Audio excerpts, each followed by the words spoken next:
Wow, everybody. Hi, nice to see you. We're back with Reprogrammed.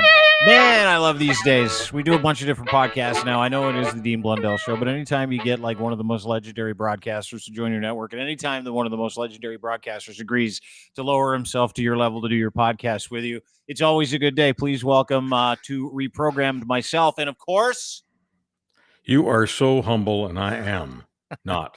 I'm Charles Adler. Charles Adler. My name is Dean Blundell. Nice to see everybody today, dude. You look so coiffed today. You've got you've done some work around the like. I don't know if I'm taking notes from you or you're taking beard notes from me at this point. No, it's Kevin. My stylist is Kevin. He's been my stylist for 25 years, something like that. He knows me better than I know myself, and I trust him. Yeah, and he takes good care of me. Takes good care of your face. Kevin takes good care of your face. You look great, dude. You look awesome. You look you got color in your face. And I listen. I hate bringing up great news here, but I don't know what you're doing. I don't know if you're into jazzercise. Maybe you've got some like Richard Simmons tapes at home. Maybe you're doing some like yoga with Tim on YouTube. But you look great. You look real good. I've lost a little weight. It's the no appetite diet. Lost my appetite for a lot of crap a couple of months ago, and so I'm eating. It's the eating less crap diet. The eating less crap diet. Fewer chips, chocolates, ice cream. You know, that's my poison. I broke my habit on Super Bowl because I allow myself during Super Bowl to eat a lot of crap. Yeah, and didn't even taste very good. I stopped eating it. I threw it out. I had brownies. I had ice cream. I had chips. Yeah, and I wanted my favorite stuff because I don't have any of that anymore, and it didn't taste. It's just like it's like booze. I mean, when you're totally off booze, and then you think one day or a couple of days, you might want to just go on a bit of a bender and it'd be fun again, and you try and it's not doing what it once did for you. Booze is a little more serious than ice cream and chocolates, but no. So anyway, I just don't. I've lost my appetite. I don't eat very much bread. Bread's usually a trigger for a lot of foods. I eat very, very little bread now, and so I've lost some weight, and I'd like to lose another 50 or 60 pounds. Yeah, me too. I think we all would. But I'm telling you, you look awesome. And it's weird, right? Like when you decide to turn the corner with food, because I don't know about you, but when I was going through the pandemic, we got lots of stuff to get to, by the way. Sure. We got some Navalny news. We got Tucker Carlson news. We got some Pierre Poilievere news. We've got some ecosystem stuff to take care of. We got Canada to take care of. But before we get there, when the pandemic started, I literally was like, I said to myself, screw it. And there were nights during the pandemic where I was one of those dudes that was like, after dinner, big bowl of ice cream. Yeah. Always vanilla. I might stick a couple of Snickers in there, and I might load it up with some caramel, and I might put some extra chocolate chips in there just to throw caution to the wind. And I remember thinking to myself, I woke up one morning and had this headache, and I'm like, I don't drink. Why do I am hungover? So I go to the doctor, and he's like, oh yeah, you're giving yourself a sugar hangover. Yeah, and I'm like, oh, that's like every I've had single. I know what it's like. You're not sleeping well, and and you feel hungover, and you're sitting to yourself, like, okay, so if I was paying the price because of too much scotch or martinis or whatever, that'd be fine. But I'm suffering because of Snickers. It's not just this is stupid. This is just stupid. Yeah, I've never had a Snickers hangover until the pandemic started, and I was like, "Hey, listen, I don't care what happens in the next. We're apparently going to be in our house for 3 years. I might as well just color the wheel of food for the next little bit." And that's exactly what I did. But there were these moments. I don't know if you're like me, but I am that guy. Moments of shame where you wake up in the morning. I was that guy that would wake up in the morning and I go in the kitchen. I'm like, oh, I don't remember doing any of that. It's awful. It's just it's like to me. If having a hangover and it's not because of scotch or rye or beer or martinis, but I mean it's just a waste of a good hangover. You feel now I'm wasting my life away. And before I had an excuse. I was drinking good stuff, but this is not good. This is just a bunch of. I mean, it's sugar, but it's sugar and a whole bunch of chemical crap. Yeah, but it tastes so good, doesn't it? It does for a while, and then, like I say, you start suffering the effects, and you don't want to. I mean, I think all of us go through, like to me, I either got 3 boxes of ice cream in the fridge at Mm. all times or none for 2 years. I mean, it's just, Yeah, it's people say cyclical. moderation, moderation is, moderation everything, but I'm just not a naturally, I'm not wired moderate. I'm either into something or I'm not. Yeah, Either me too. passionate about something or I'm not. Yeah, me too. I'm the same way, and I'm the same way with Tylenol or like Advil. I don't understand the people that are like, "No, I'll just have regular strength." Yeah. I want extra strength everything. Regular Yeah. strength is for people that want it to hang Right. around. I'm like, "No, I go Right. all the way." That's how I'm Yeah. wired. Yeah. I've I always even like been. high test gas. I just, uh-oh, I'm gonna violate the carbon rules here. I like high Yeah, me too. test. I can't put regular in any of my No, cars, even the shitty ones. I'm like, no, no, it's no, just got to give be me supreme. give me the extra. Give me the juice. I want the juice. Anyway, lots to get to today. Charles joins us from the Charles Adler podcast. Reprogrammed is what we do. We challenge our thinking, and there's lots of thinking to challenge today. We've seen a sea change in politics over the past little bit, and a couple pieces of news that are barking at us today that have some connections to some things that have been happening, not just in Canada, but in North America. I want to start with Alexei Navalny.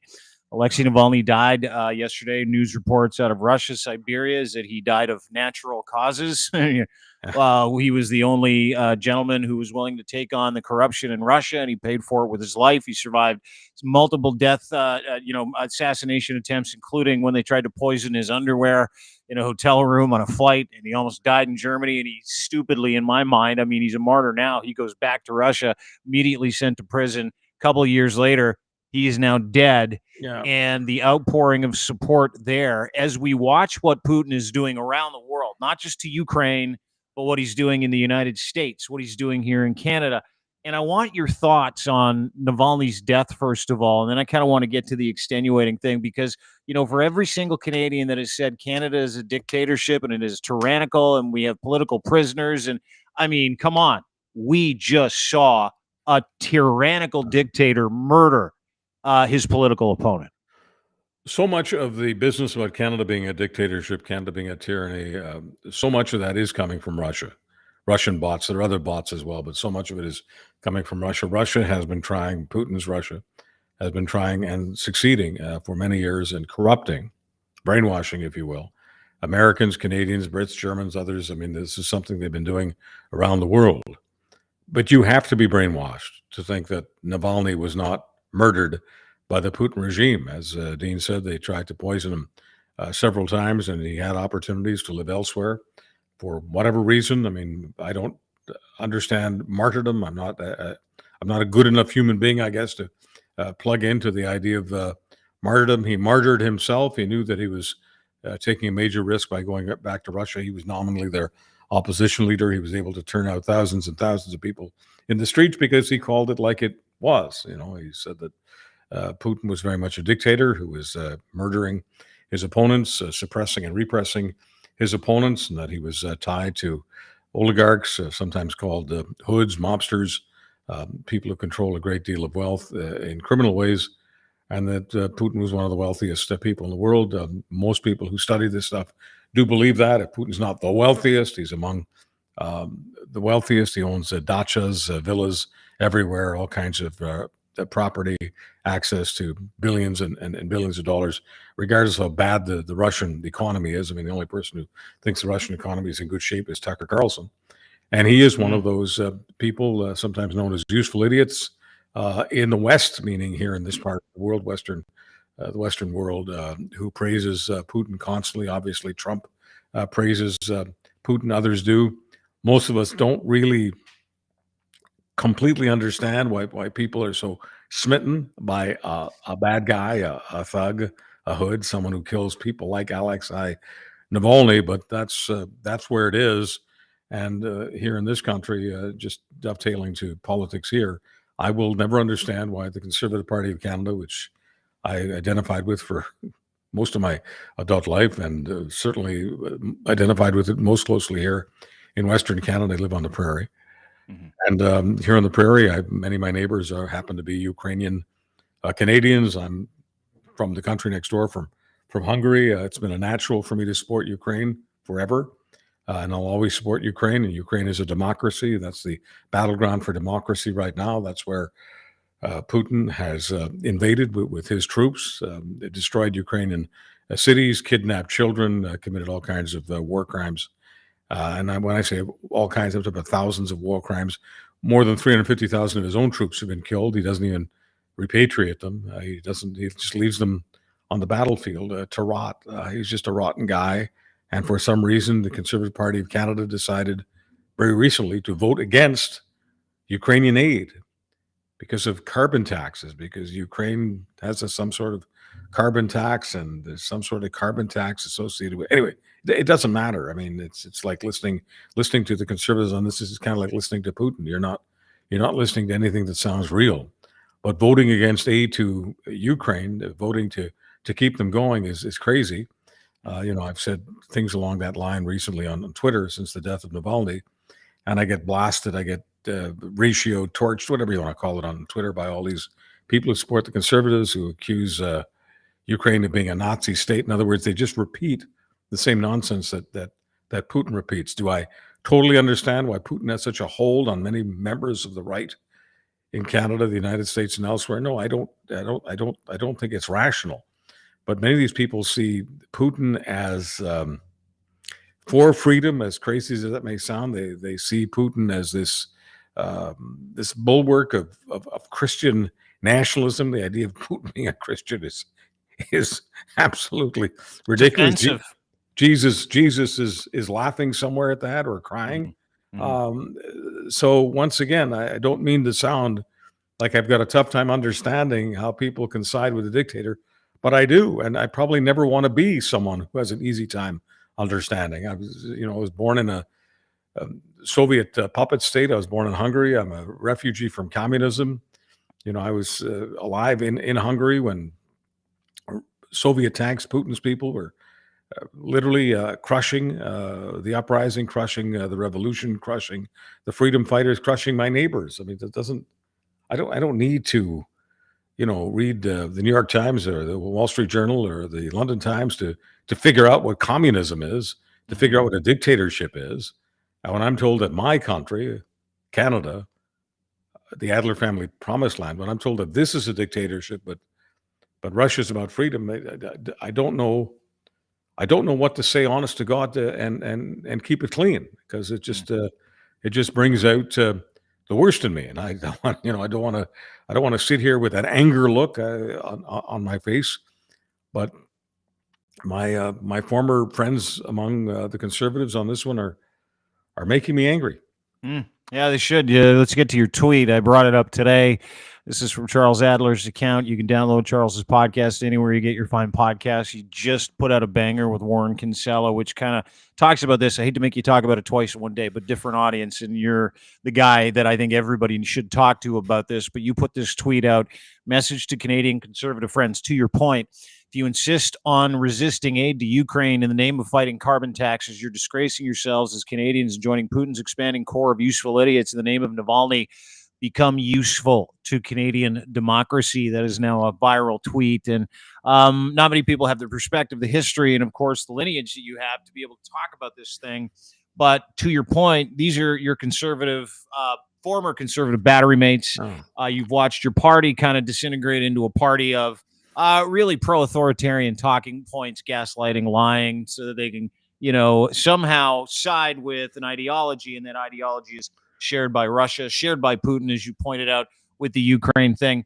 And I don't know if it's me, and I wonder if you ask yourself this question, because you see a lot of younger people supporting not Ukraine, supporting Russia. They believe the lie, bioweapons, blah, blah, blah, blah, blah. Has Putin and has Maple MAGA for the longest part, have they just done a really good job of turning American conservatives, Canadian conservatives, some of the more extreme theocratic conservatives in both the United States and Canada into useful idiots? Or have they had some help with the GOP and the Conservative Party?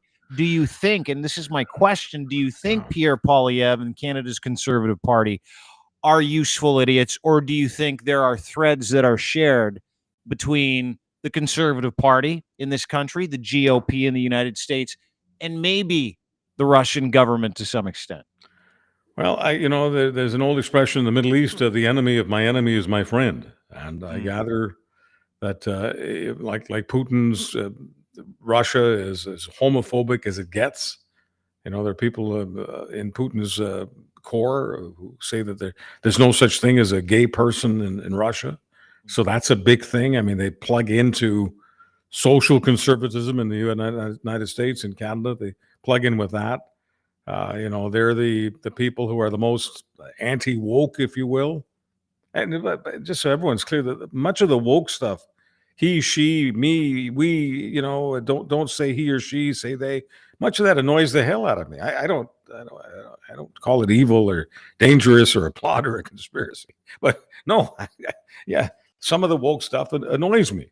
But the people who support Putin have turned the woke stuff into their Satan, their devil, and Putin is on their side and fighting wokeism, if you will.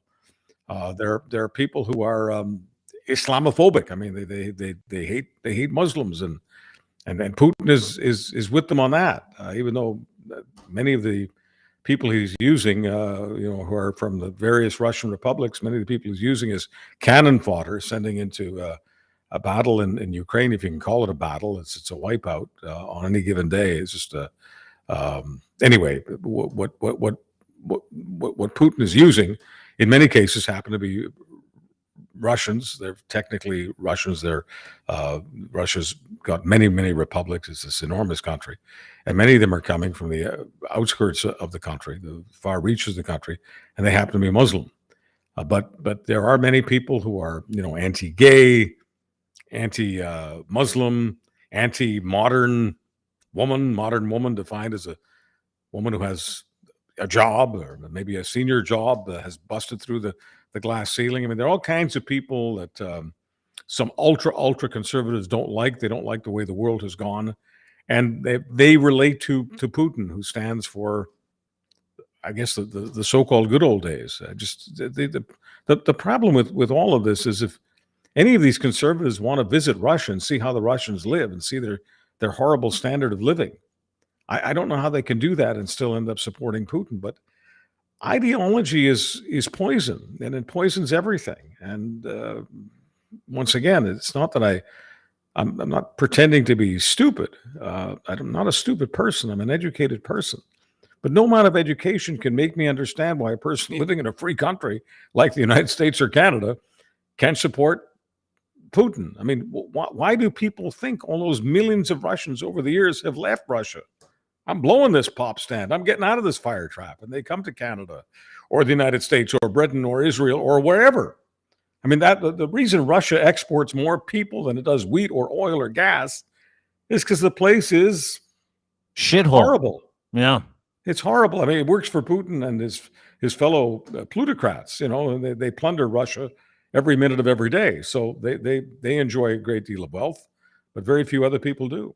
How is it that, because I find this, I go back to the useful idiot thing, and you're plugging into certain lobby groups, certain social movements. We watched it with the convoy. We know that was heavily covered in RT, and I know there are people that share ideologies, whether it be that extremist Christian nationalist ideology, which Vladimir Putin says he's fighting for, right? And to your point, I need to know how it's been so effective, because I understand, like, to me, it's like, there's no way social media just on its own did this. There's no way. And there's a great example of it. And I want to bring it up. And I want to play it for you. Okay. There's a family of 10 with 8 children. Have you heard this story? I think I shared the tweet. A little bit, but I think it's something we need to share more often. Yeah.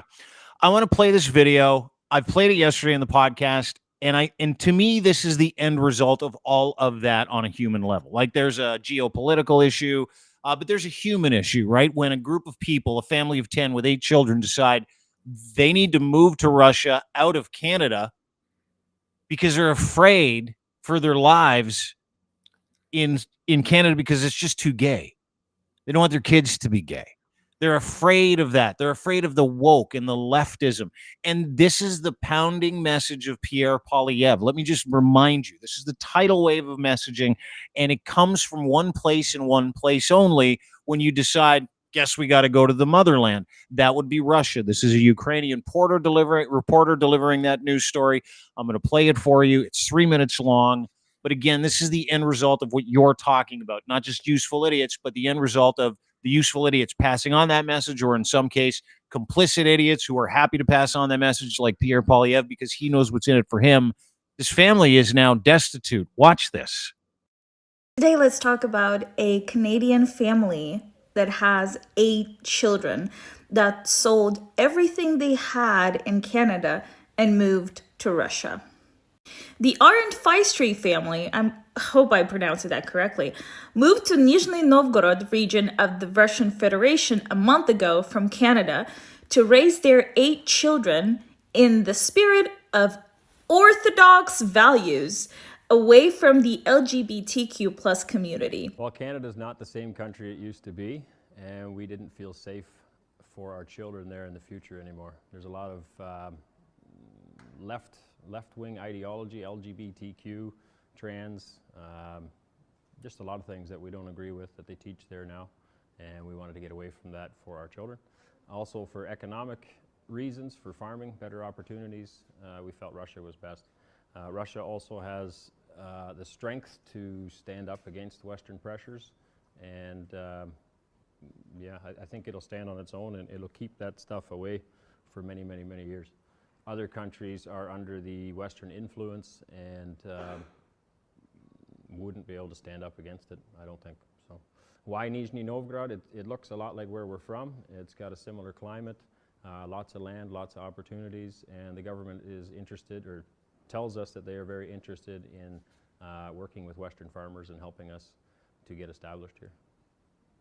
Today, the family's accounts have been blocked. They have nothing to live on.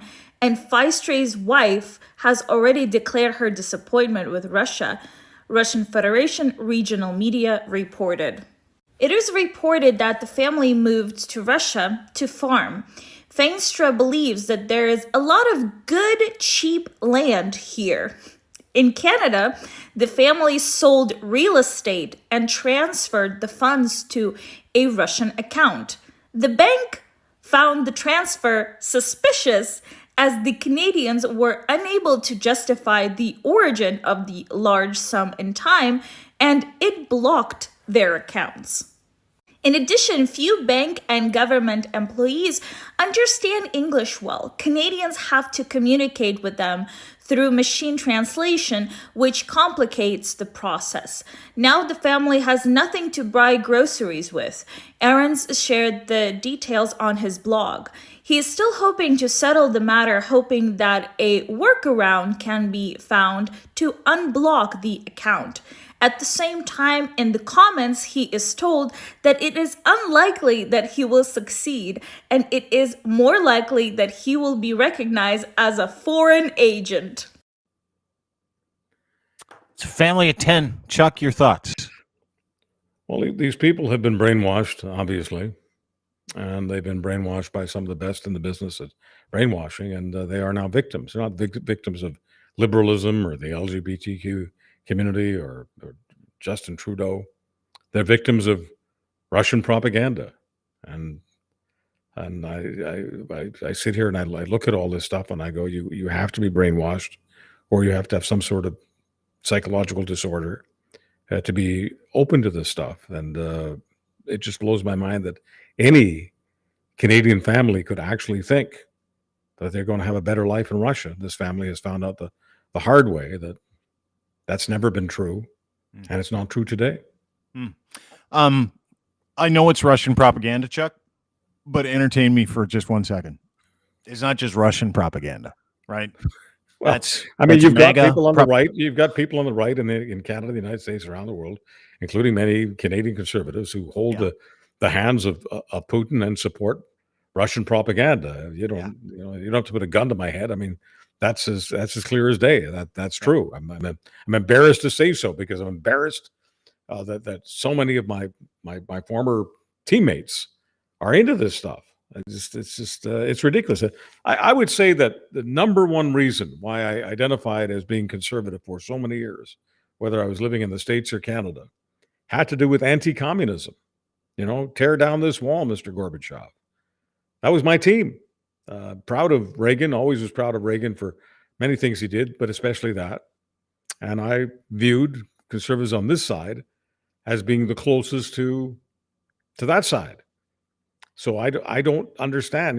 Today you've got the leader of the conservative movement in North America. That would be Donald Trump. And Donald Trump says things like, well, if you don't pay me, if you Poland, if you, Netherlands, if you, you're a member of NATO, whoever you are, Belgium, France, Canada, I guess. Yeah, Canada's part of NATO. If you're not paying the freight, if you're not paying what I want you to pay, which is 2% of GDP, that includes Canada. We're not paying 2% of our GDP into defense. So if you're not paying that freight, I hope Putin does whatever the hell he wants with you. Essentially saying that, as far as he's concerned, he as the leader of NATO, the United States, can give Putin a green light to invade Canada. I know that sounds sick. It is sick. It's the sickest thing I've ever heard. And I don't know how any Canadian conservative can support Donald Trump when he says that and a number of other things. How can they? How can you talk about your disgust with the Conservative Party? They used to be your people. They voted against a Ukraine aid bill the other day, which is a vote for Vladimir Putin. They repeat all of those anti-LGBTQ talking points. They call it a woke gender ideology. They tell people that the schools are coming for your children, the trans people are coming for your children. I mean, that is your old party.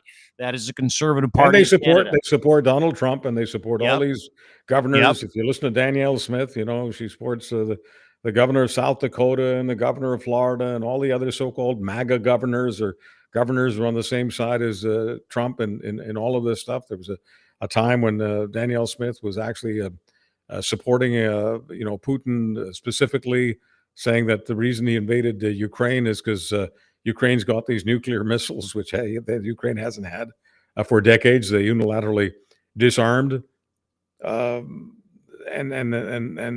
this business of Ukraine being this so-called Nazi state, this Nazi state that has a president who's Jewish.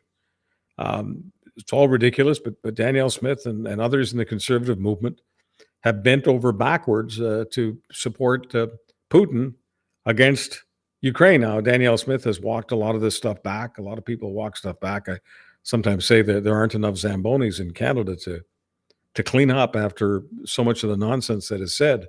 Is some nonsense being said by liberals on a whole score of issues? Yeah, absolutely. But if we're talking about this stuff, this worldwide authoritarian impulse paid for, sponsored by Putin and his useful idiots in Canada, America, and around the world. I mean, this is a very, very serious threat to real freedom. It's a serious threat to our democracy. And the death of Alexei Navalny should be a wake-up call to everybody around the world as to who Putin is and what he's about. And if he's willing to do it to his own people, I guarantee he's willing to do it to the Canadian people and the American people and free peoples around the world. Yeah, he is. Back to that, in Canada, we've heard the word tyranny and dictator for a long period of time from the same people that support Pierre Poilievre, same people that are supporting Russia against Ukraine, same people who buy the biolab stuff, same people who think he's just there to clean up all the Nazis down in Ukraine. I wanted to show you a video today. These are people that are trying to lay flowers at a memorial for Navalny in Russia. You don't need to listen to the audio. You just need to watch the video. It's fascinating. These are people that are just showing up to pay their respects. They're playing flowers. They're all getting arrested for paying respects to Vladimir Putin's only political opponent of note, right? He died. Vladimir Putin had him murdered today in a Siberian prison of natural causes at the age of 47. Now, there are Canadians who are going to vote for Pierre Poilievre who are rejoicing today because they think that this is a good thing. And they think Canada is a dictatorial mess. And they think it's tyrannical here. And I can't square that. I cannot square that outside of disinformation, misinformation, and pure lies and the hat tip or the nod to authoritarianism by the Conservative Party of Canada, which I call Maple MAGA. It's pejorative, I know, and it's intended to be. Same thing with MAGA Nation. I mean, we're seeing the brazen to that point, not just these arrests. We're seeing the brazen attempt by people like Tucker Carlson, who went, I'm going to play another video, who went to Russia to interview Putin, spent a few days there doing a little content, and talked about how much better groceries were in Russia and that he was being radicalized by Russia to hate his own country and effectively democracy. Watch this. I went from amused to legitimately angry. So we were guessing what this would cost. Everybody hears from the United States buys groceries, and we didn't pay any attention to costs as we were just putting in the cart what we would actually eat over a week. And we all came in around $400, about $400. It was $104 US here. And that's when you start to realize that ideology maybe doesn't matter as much as you thought, corruption. If you take people's standard of living and you tank it through filth and crime and inflation, and they literally can't buy the groceries they want, at that point, maybe it matters less what you say or whether you're a good person or a bad person. You're wrecking people's lives in their country, and that's what our leaders have done to us. And coming to a Russian grocery store, the heart of evil, and seeing what things cost and how people live, it will radicalize you against our leaders. That's how I feel anyway, radicalized. We're not making any of this up, by the way, at all. I mean, we're not making this up, by the way. I mean, they're even on Twitter, which he's on, or X. Yeah. The community notes, which means people who work for Twitter had to point out that although he's saying he's not making this up, they're saying he is making it up, because they're pointing out that the average Russian is making less than $1,000 US a month. $791 a month. Yeah, so less than $800 a month. So it works out to about maybe $1,000 Canadian a month. Yeah. So I mean, what difference does it make if your groceries are technically cheaper when you don't have any money to buy anything, including groceries? I mean, even the grocery store that Tucker is in, there are not many people in there. No. You know, so I don't know. I mean, you tell lie after lie, and you say while you're telling lies, like many liars, by the way, I'm not lying. I mean, how many people do you know who are honest people who say, by the way, I'm not lying to you? By the way, I'm an honest person. You know, honest people don't say things like that. Yeah, but there you go. They don't prefix or suffix a statement with "I swear to God, this is true" if it's true, right? Yeah, but I just want to say something here about people who vote conservative, and it's not to be an apologist, just to be realistic. Many people who tell the pollsters they want to vote conservative aren't doing it because they love Putin, aren't doing it because they're homophobes and transphobes and phobes, and normal people. They want change, just as normal people in Canada want change about every 10 years. Almost no matter what part of Canada they're in. That's kind of how we are. We take a party, give it to 2 or 3 terms, and then we put them in the penalty box for a while. And most people who want to vote conservative for that reason. Most people who vote conservative aren't paying attention to information, disinformation, misinformation, right-wing propaganda, Putin, whatever. That's most Canadians just want to live their lives. And yeah, every now and then they want to vote for change. Naturally, when they see a bucket of raspberries or strawberries cost 3 times more than they think it should based on what those things cost 10 years ago. It doesn't matter whether it's the price of gas, the price of their home heating bill, the price of rent, the price of a mortgage, whatever it is. People in Canada are feeling frustrated. No, we're doing not as badly as the Russians. We've always done better than the Russians, but that's not the standard. People's standard is Canada. How was I doing 5 years ago? How was I doing 10 years ago? How am I doing now? And many people who are very, very frustrated for all the right reasons want to vote for change. So I just don't want to create the impression, at least, from my perspective, Dean, you think and say anything you want. I'm not saying that the disinformation isn't real, and I'm not saying it isn't serious. But most of the impulse to vote out the incumbent, in this case, the Liberals, most of that impulse isn't because of brainwashing and disinformation. It's simply frustration with life today in Canada. Yeah, you and I had a quick conversation on the phone today. We were talking about the rise of Pierre Poilievere. I think the last poll had him up 19 points, which if you know anything about polls, none of them really matter until election day. That's the poll. However, it is concerning for anybody that has an issue with his misogyny in press conference, his authoritarian talking points, his gaslighting of an entire community, his destruction of teachers, his idea that anything that you don't like is Trudeau's fault, all that other stuff. My point is, it's working. right? Whatever it is, whatever it's help working. he's It's getting very is working. effective. The conservatives, I will, criticize where it's warranted. There's lots of criticism that's warranted, but I will not criticize them for being out messaged by the liberals. The conservatives have been very disciplined about their messaging. They know who they're after. They know who to target. They know how to do it. It's a very sophisticated, well-financed, well-lubricated machine. And in the polls at the moment, they're ahead. And one can say that the polls don't matter because the election isn't today. And one always can say that. But the trend is a friend to the conservatives. The trend is not a friend for the liberals. And so you have a situation where I do believe if there was an election today that the conservatives would win, and they would probably win a majority. Now, of course, campaigns matter, and the campaign hasn't really begun yet. And some people say that every day is a campaign day. To some extent, that's true, but largely not. The campaign will begin in the spring or fall of next year. We'll see what happens. The odds right now are against Trudeau for many reasons, most of them having to do with the economy. Some of it is because of a very tanked up, strong conservative base that believes many of the things that Dean and I have been talking about in the last 10 and 15 minutes. Yeah.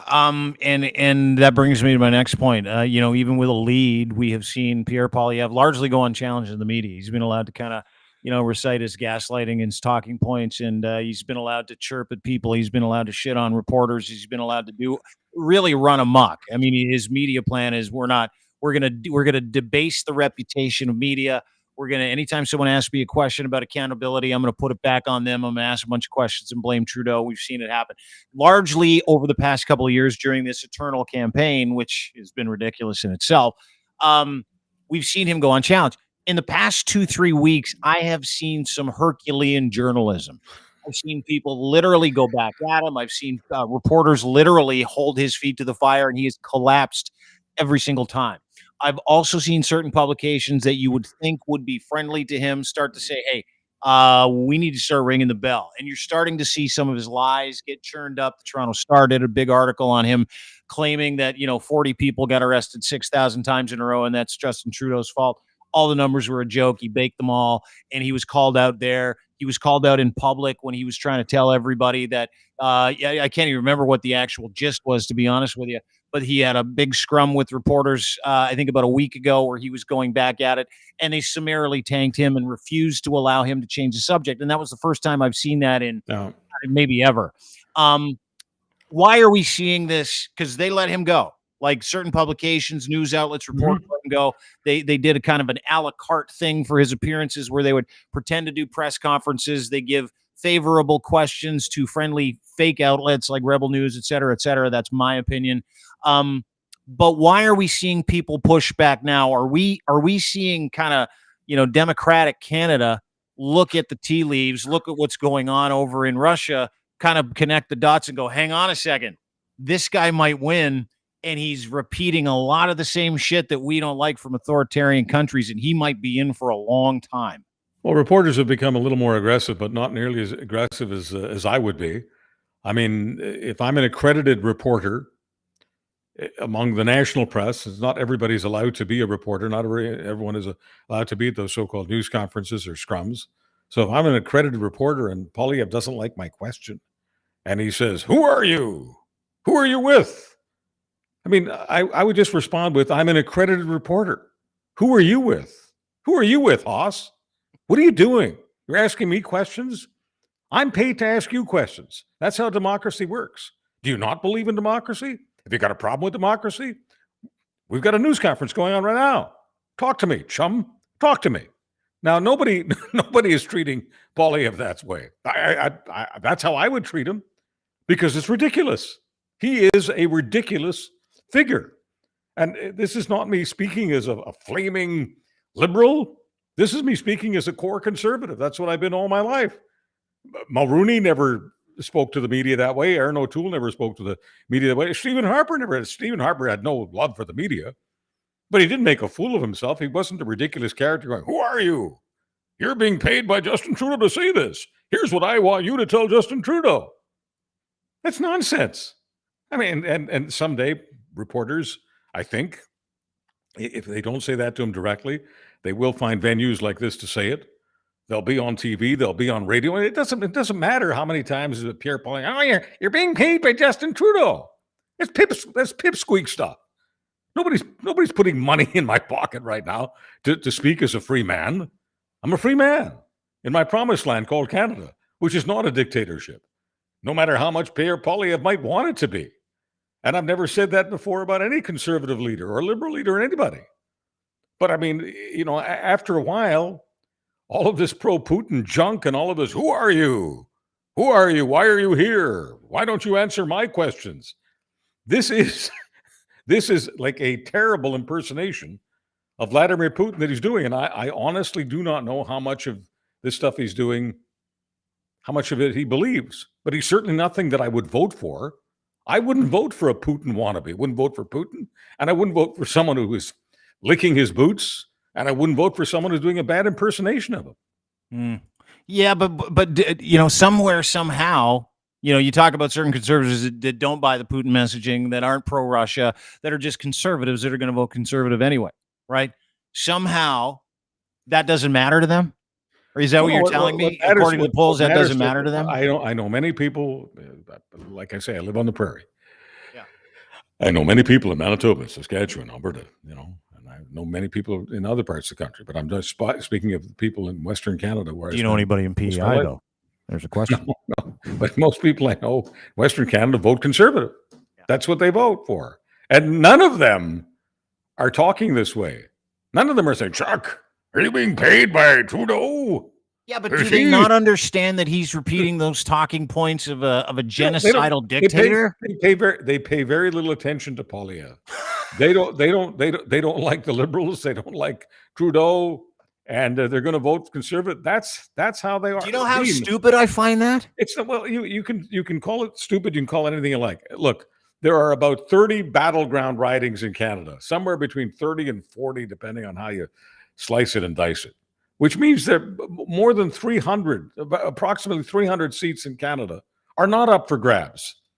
Media, sometimes different media, because they want everyone to feel equal, cover these things as if they're equals, but they're not. In about 300 Canadian ridings, everyone knows today, tomorrow, and the next day how they're going to vote, because they vote the same way all the time. There are ridings that are always blue. There are ridings that are always red. There are some ridings in the country that are, NDP ridings that are always orange. In Quebec, you've got some ridings that are always Bloc Québécois.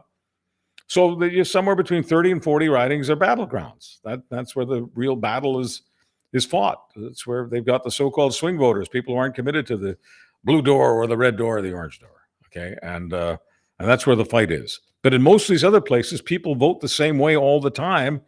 It doesn't matter whether the leader is Pierre Poilievre or Andrew Scheer or Brian Mulroney or whoever. They vote blue. And they vote blue mainly because they don't want to vote red or orange. You can call it all kinds of things. I just call it Canada. I know you do, and I appreciate the democratic tone in your voice. I really do. I'm for Canadian democracy. I'm not for disparaging the Canadian people. I'm not for trashing them.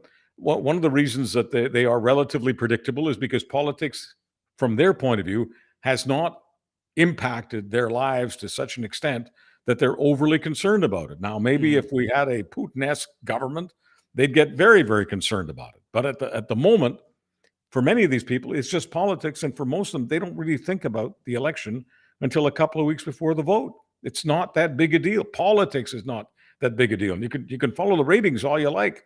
Look at the shows that do well. Look at just regular TV. Yeah. 90% of people, 90% of the time, aren't watching any of the news shows. No. And you know what? Analytically, you can narrow that down. We had a meeting the other day. We were talking about content that does well and that people pay for, right? The digital media world. They're like, okay, you got to pivot into high revenue, high niche areas.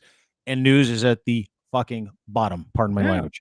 News is at the bottom. You know why? Because of fatigue and because people don't want to hear it. And the other thing is that, and you know this, there are certain political institutions and ideology that do not want people informed as to what the intentions of certain people are, as long as those people get to do whatever they want to do, and that those people can represent them in some capacity. So that's the question I have for you today as we end this podcast, is we're going to put a bow on it. And I want to put a bow on it with a hypothetical.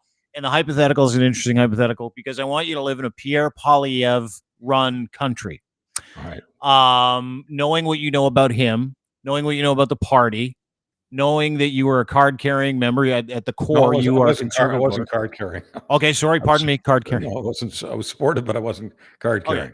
Okay. But conservative to the core. You've watched the change. You've seen the talking points. You understand who the people are and their values. Yeah. Is Charles Adler concerned about a Canada that is run by this man and this party? Yeah, I am. I'm very concerned. These guys, in my mind, are not conservative. These guys, in my mind, are radical. When Tucker Carlson says he went to the supermarket in Russia and got radicalized, I have no idea whether he's just got some financial incentive to say that. I don't know that he does. I don't think he's crazy. He sounds crazy, but I've met many people in my life over the years who haven't been born crazy. They've had very fine minds, but they have been indoctrinated, brainwashed, whatever you want to call it. And I think that many of today's Canadian conservatives have been brainwashed. And I'm not saying that some Russian took them out in the middle of the night into a laboratory and stuck electrodes on them. They just exposed themselves to a lot of this propaganda, and they believe it. And I'd rather not have a country governed by people like that. I'd rather have a country governed by traditional conservatives who I have had no trouble supporting. But these aren't traditional conservatives. These are radicals. I don't trust them, and I don't wish them well. Well, I'd like to know what Canada looks like after a PR. It's funny. I wish we could kind of get in a time machine and go ahead like 4 or 5 years and just go, okay, what would this place look like with a Pierre Poilievre government or a conservative government? Because I don't trust any of them either. I don't trust the duplicity. I've watched the lies. They're now getting debunked in real time. We've got a year and a half as we lead up to an election. I don't know what's going to happen. And here's the thing. For the first time in my life, in my 51 years, as a very proud Canadian citizen, and someone who did immigrate here for a better life, which is why I do love this country, because it's given my family, your family, all of our families an opportunity to live a pretty incredible life. So I'm used to living on this beautiful land. I really am. So my concern, and you never want to gaslight yourself while the other team's gaslighting you, like, oh, this is a terrible society. You're all going to die if you go through another Justin Trudeau administration. Like it's that thing. But like, I think it would be a terrible society if that man who has done nothing but tell people they should be angry and everything's going to be terrible unless they give him the keys to the kingdom. That man who has chastised, that man who has marginalized trans and LGBTQ people, teachers, the labor force in this country, that man that legitimately his company pays people, that government, this party pays third-party agencies to ruin the reputations, not just of regular citizens, but of their opponents with not just lies, disinformation to a purpose. I am concerned because I see the way he acts as well as a petulant child in the moment when he's challenged. That man on the world stage, Chuck, scares the shit out of me because he can't keep it together emotionally either. Not only is he a bad person, in my opinion, not only is he duplicitous, but he's hair trigger. And if there's one thing I know about leadership, is that is the one thing anybody in a leader, if you have that character trait, that character flaw, that emotional hair trigger, that anger, that inability to control yourself and do what's best for your citizenship, for the country, with that kind of power, that scares the shit out of me, dude. And so the pasteurized, sanitized version of what my friend Dean Blundell just said is that Pierre Poilievre may be temperamentally unsuited for high office. Thank you. Pardon me for putting lipstick on the pig.